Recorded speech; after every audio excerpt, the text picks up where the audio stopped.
Baiklah, pertemuan kali ini kita akan membahas tentang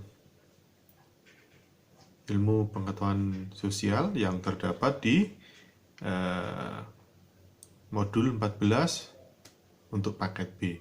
Temanya adalah tiada negara bisa hidup sendiri. Nah, kalau kita melihat di bukunya, di modul itu judulnya tidak negara bisa hidup sendiri. Ya, saya akan luruskan ya bahwa nanti kita lihat di halaman 1 itu sudah dijelaskan bahwa judulnya adalah tiada negara dapat hidup sendiri. Oke ya. Baiklah. Pada pertemuan ini apa yang akan kita bahas adalah tentang bagaimana sebuah negara itu tidak dapat hidup sendiri. Artinya di sini akan banyak komponen-komponen pendukung, faktor-faktor yang berkaitan dengan potensi-potensi yang dimiliki oleh sebuah negara, ya terutama oleh negara kita, yaitu negara Republik Indonesia. Nah, kita patut bersyukur kita tinggal di Indonesia ini, di mana potensi-potensi yang dimiliki sungguh luar biasa, terutama potensi alamnya ya. Itu karena merupakan sebuah karunia, sebuah pemberian Tuhan ya, diberikan untuk Indonesia. Kita dikenal dengan negara yang makmur, kita dikenal dengan negara yang subur. Wilayah kita luas, dari Sabang sampai Merauke, bahwa kita dikenal sebagai negara maritim, ya, di mana banyak pulau-pulau tersebar di dalamnya. Nah, di dalam potensi-potensi yang tersebar di negara kita ini itu akan dapat digolongkan menjadi beberapa item. Ya. Salah satunya adalah potensi sumber lokasi. Kemudian potensi sumber daya alam. Kemudian potensi sumber daya manusia dan sumber potensi budaya. Jadi kita kelompokkan menjadi 4 bagian. Nah, oleh sebab itu kita akan mengulas satu persatu dari potensi-potensi tersebut. Yang pertama adalah letak geografis Indonesia yang begitu strategis. Letak geografis itu apa sih? Jadi geografis itu letak posisi Indonesia yang berada di antara 2 samudra dan 2 benua. Itu Samudra India dan Samudra Pasifik. Kemudian di antara 2 benua, yaitu benua Asia dan benua Australia. Nah, kenapa kok strategis? Karena posisi Indonesia, kalau kita melihat gambar itu, posisinya kan di tengah, ya, dengan jalur menyilang. Nah, posisi tersebut sangat menguntungkan, yaitu di jalur perdagangan internasional. Ya, ketika Indonesia posisinya di sini, Asia di atas, ya, kemudian Australia di bawah. Nah, sedangkan benua Asia itu misalnya yang sedang maju sekarang adalah Cina. Ketika Cina melakukan perdagangan, menjual produk-produknya, itu juga bisa ke Indonesia, atau juga Indonesia dijadikan jalur transit. Nah, keuntungannya banyak sekali. Jadi membantu mendapat peningkatan perekonomian bagi Indonesia, termasuk Indonesia yang posisinya di tengah juga akan menjual hasil-hasil dari Indonesia itu, entah itu berupa hasil dari sumber daya alam, atau mungkin sumber daya manusia, atau bisa jadi kalau sumber daya alam ini kan produk-produk Indonesia bisa dijual ke Asia, bisa dijual ke Australia, itu kan jalurnya kan sangat menguntungkan karena posisinya di tengah, jadi tidak perlu menggunakan biaya yang begitu tinggi karena jaraknya ini sudah sangat dekat. Ini salah satu contohnya seperti itu. Kemudian bagaimana dengan letak astronomis? Nah, letak astronomis ini berkaitan dengan iklim, ya. Nah, iklim ini yang jelas berkaitan dengan cuaca. Nanti bisa dibaca di buku bahwa secara astronomis letak Indonesia itu berada di 6 derajat lintang utara, 11 derajat lintang selatan, dan juga di antara 95 bujur timur, 141 derajat bujur timur.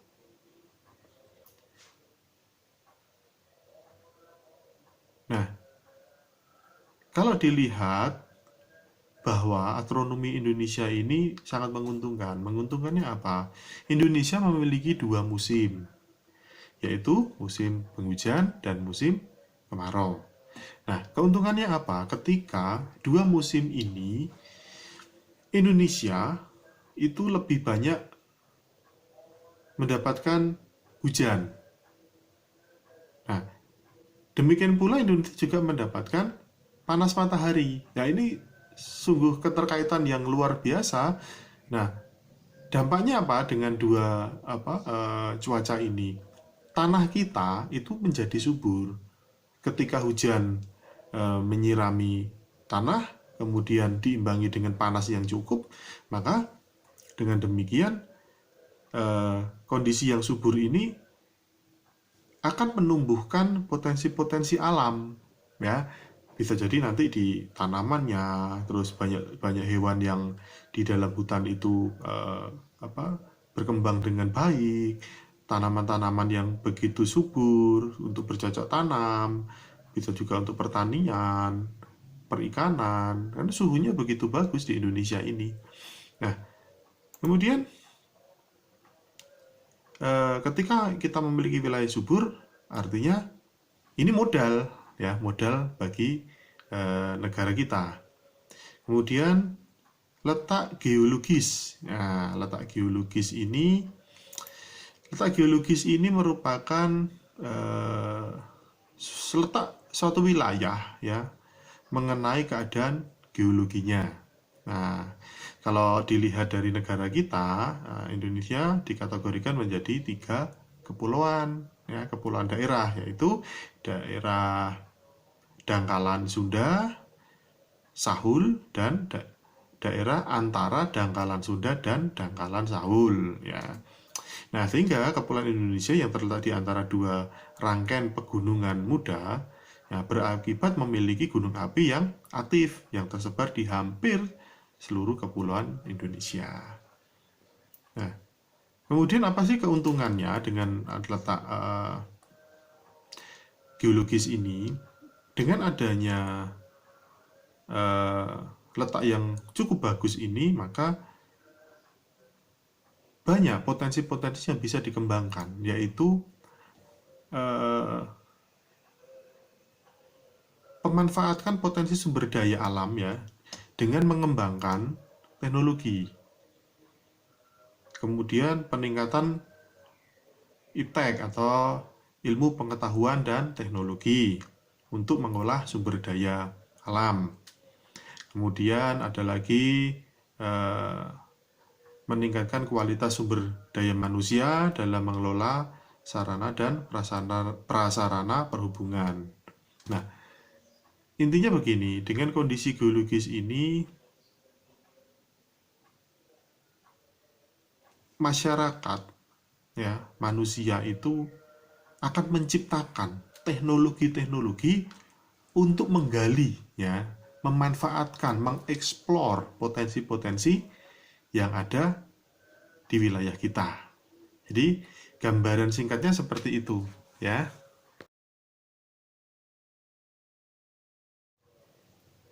Bagaimana dengan potensi sumber daya manusia atau SDM? Nah, Indonesia ini merupakan negara yang tingkat penduduknya cukup besar, ya.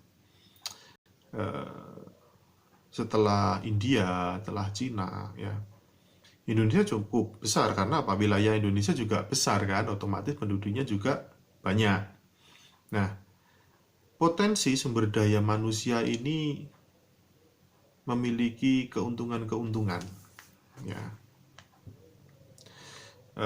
Salah satunya pasti berkaitan dengan jumlah tenaga kerja, Nah, bagaimana dengan potensi sumber daya manusia kita? Apakah semua dengan potensi SDM yang segitu banyak memiliki kapasitas yang baik semua? Oh tidak. Apakah potensi yang ada dengan sedemikian banyak sumber daya manusia itu jelek semua? Oh tidak. Semua bergantung dari bagaimana negara ini mengelola sumber daya manusia, terutama untuk meningkatkan kapasitas hidup, ya, kompetensi atau kemampuan keterampilan itu sangat berpengaruh dengan pendidikan. Nah, bagaimana dengan pendidikan yang ada di Indonesia? Nah, jumlah penduduk yang tinggi itu jelas memiliki potensi yang tinggi, tetapi bagaimanakah kondisi tenaga kerja di Indonesia? Nah, ada beberapa kondisi-kondisi yang sedang terjadi di negara kita, terutama pada saat ini. Yang pertama adalah pendidikannya rendah. Sebagian besar tenaga kerja Indonesia adalah lulusan pendidikan dasar, sehingga menyulitkan pergeseran tenaga kerja menjadi sektor primer, itu dari sektor sekunder ke sektor primer, ya, dan dari sektor sekunder berubah ke sektor tersier. Nah, kemudian angka penganggurannya masih cukup tinggi karena dengan perkembangan zaman, industri, perusahaan-perusahaan juga inginnya memiliki SDM yang baik, pendidikannya yang tinggi.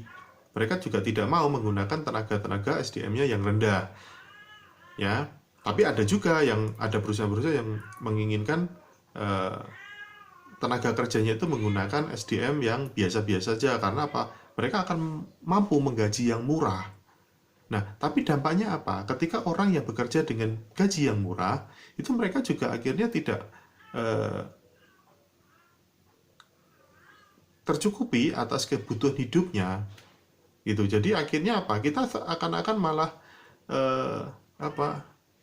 ya diakalin aja gitu loh. Karena apa? Kita hanya menjual tenaga kita, bukan kompetensi kita yang kita jual. Kemudian kompetensi dan etos kerja yang masih rendah. Karena apa? Di negara kita ada negara agraris pada dasarnya. Sebagian masyarakat di Indonesia ini masih bergantung dengan alam. Ya. Dimana ketika negara agraris itu orang berpikiran, oh aku nggak kerja aja, saya masih bisa kok ngambil singkong di tetangga, atau mungkin saya bisa nanam di lahan sekitar gitu loh. Jadi mindset-mindset itu masih terjadi di negara kita. Nah, selanjutnya adalah potensi yang berkaitan dengan sumber daya alam. Nah, sumber daya alam ini jelas kita sering mendengar ya istilahnya SDA, sumber daya alam. Kalau manusia itu sumber daya manusia. Nah, potensi sumber daya alam ini banyak. Indonesia negara yang sudah saya sampaikan tadi bahwa ada potensi-potensi secara geologis, astronomis ya. Nah, potensi alamnya apa? Yaitu salah satunya jelas tanah kita subur, artinya banyak hutan-hutan ya. Kemudian ada minyak bumi, ada batu bara, gas alam, dan sumber-sumber daya laut. Nah, kita ulas bahwa apa yang menjadikan potensi dengan sektor kehutanan ini. Misalnya, kita bisa mengambil kayunya, ya. Tetapi untuk pengambilan kayu harus tetap diimbangi dengan penanaman kembali. Yang kita sering dengar adalah istilahnya reboisasi. Kemudian keuntungan dari hutan sendiri adalah membuat udara menjadi bersih ya. Jadi tanaman-tanaman itu ya di hutan itu akan menghasilkan oksigen dan menyaring karbon dioksida. Kemudian bisa digunakan untuk perlindungan satwa, mencegah banjir. Nah, makanya kalau kita melihat kenapa di daerah-daerah luar Jawa itu sekarang sudah sering terjadi banjir yang begitu besar karena resapannya sudah berkurang. Nah, kenapa berkurang? Karena banyak pohon-pohon yang ditebang tanpa diimbangi dengan reboisasi. Nah, di mana hutan-hutan itu sudah dialihfungsikan menjadi bangunan-bangunan atau mungkin ditanami dengan tanaman yang tidak dapat menyerap air ketika hujan, ya. Jadi daerah resapannya berkurang. Nah, kemudian minyak bumi, manfaatnya dari minyak bumi adalah sebagai bahan bakar yang pasti, ya, minyak bumi itu. Kemudian bisa juga menjadi aspal, ya. Terus diambil menjadi oli. Aspal sudah jelas kita gunakan untuk pembangunan jalan, ya. Kemudian batu bara, apa yang bisa digunakan dengan batu bara? Batu bara itu bisa dimanfaatkan untuk sebagai bahan bakar pembangkit listrik, ya. Ada itu kalau yang di daerah-daerah Python itu ada, ya. Itu menggunakan batu bara. Kemudian gas alam. Nah, gas alam jelas kita bisa gunakan sebagai bahan bakar alternatif.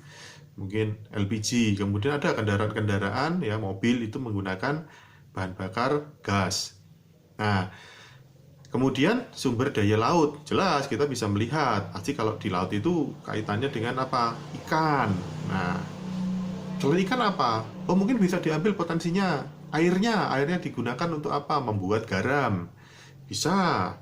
Kemudian di sekitar laut itu ada apa? Mangrove. Mangrove itu apa? Itu tanaman mangrove itu fungsinya apa? Itu sebagai pemecah gelombang. Kemudian kalau misalnya pas airnya surut itu banyak kepiting yang bergerombol di situ, dan manfaatnya sangat besar mangrove itu, gitu loh. Kemudian ada terumbu karang. Nah, terumbu karang ini juga harus dilestarikan karena pertumbuhannya untuk terumbu karang ini cukup lama. Nah, terumbu karang ini digunakan sebagai singgahnya ikan. Jadi ikan akan senang ketika ada terumbu karang itu. Makanya Indonesia dengan negara kepulauan, negara maritim ini, potensi sumber daya lautnya cukup besar. Dan itu harus kita jaga supaya kita bisa menikmatinya. Setelah saya sebutkan potensi-potensi di atas tadi, ada salah satu potensi yang begitu unik, ya, yang kadang-kadang kita tidak menyadari bahwa itu adalah potensi yang begitu besar, yaitu potensi sumber daya budaya. Nah, budaya itu macam-macam, ya. Bahwasanya negara kita memiliki ragam budaya yang sangat luas, ya. Bahkan dari bahasa itu sudah kita miliki, ya, sudah didata ada sekitar 746 bahasa daerah, ya kan. Di Jawa aja bahasanya sudah banyak kok, ada bahasa Jawa, kemudian ada bahasa Sunda, ada bahasa Madura, ada bahasa Oseng, ya, di Banyuwangi. Nah, dari bahasa aja sudah mencerminkan bahwa ada kearifan lokal di dalamnya. Demikian juga dengan adanya potensi-potensi budaya berkaitan dengan adat, ya, tradisi. Kemudian ada rumah adat, tarian misalnya.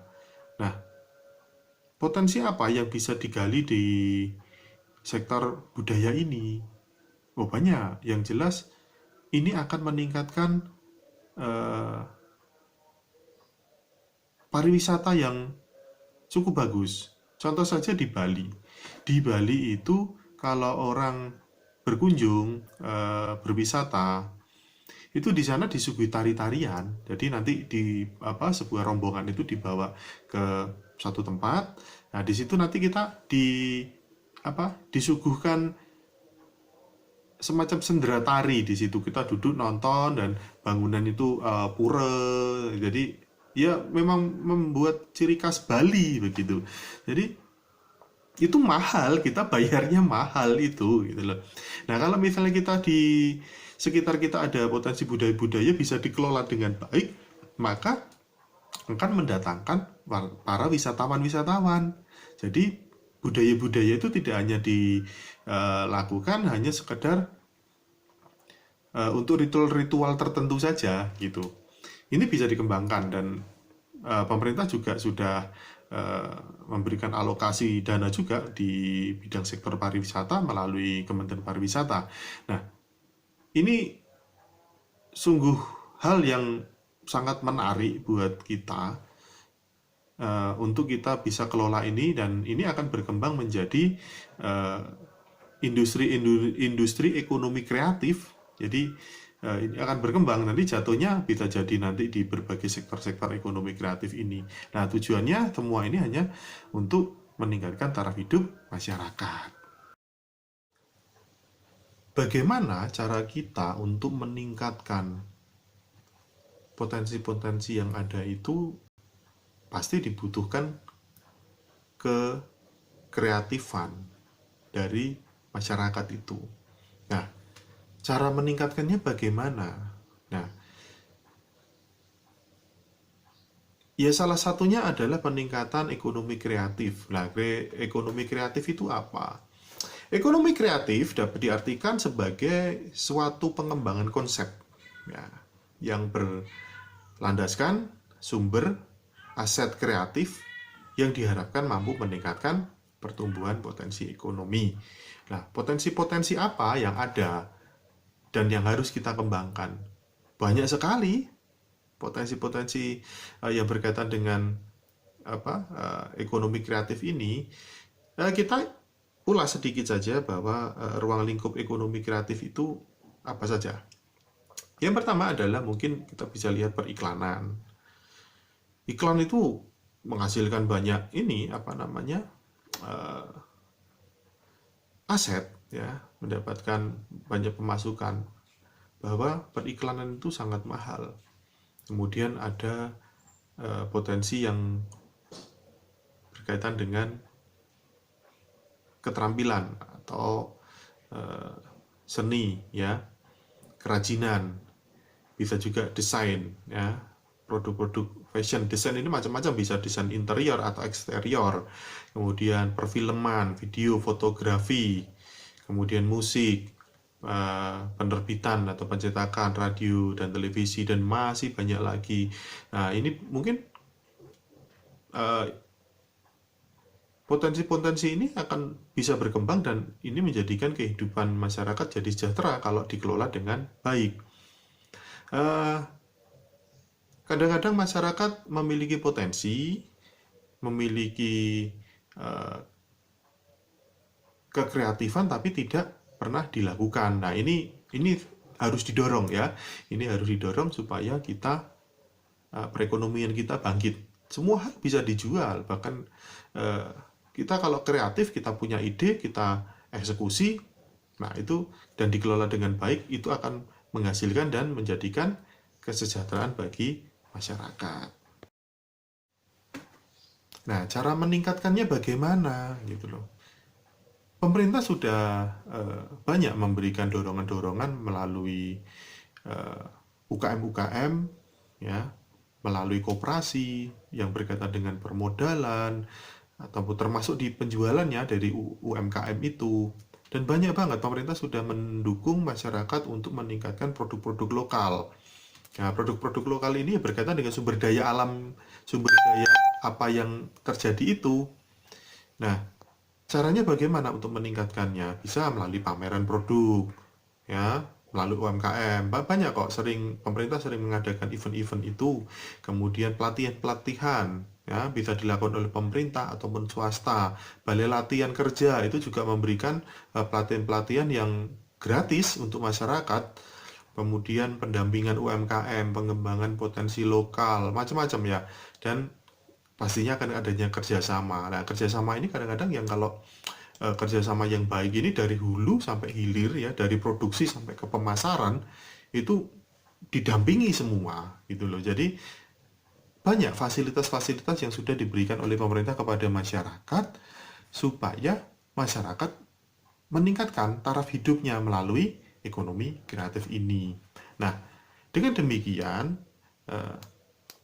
ketika masyarakat dengan sumber daya yang ada ini dimanfaatkan dengan baik, tidak hanya diambil tetapi juga terbarukan, diperbarui kembali, itu akan menjadikan negara ini menjadi negara yang lebih makmur, tanahnya yang subur, dan pastinya rakyat makmur. Sampai di sini pertemuan kita. Semoga ini bisa dipelajari dan harapannya adalah kita memahami bahwa setiap orang memiliki potensi yang baik, potensi yang bisa dikembangkan. Nah, kuncinya hanya satu, kita ada niat, kita ada semangat, dan kita tidak pantang menyerah. Sampai ketemu, dan tetap semangat belajar.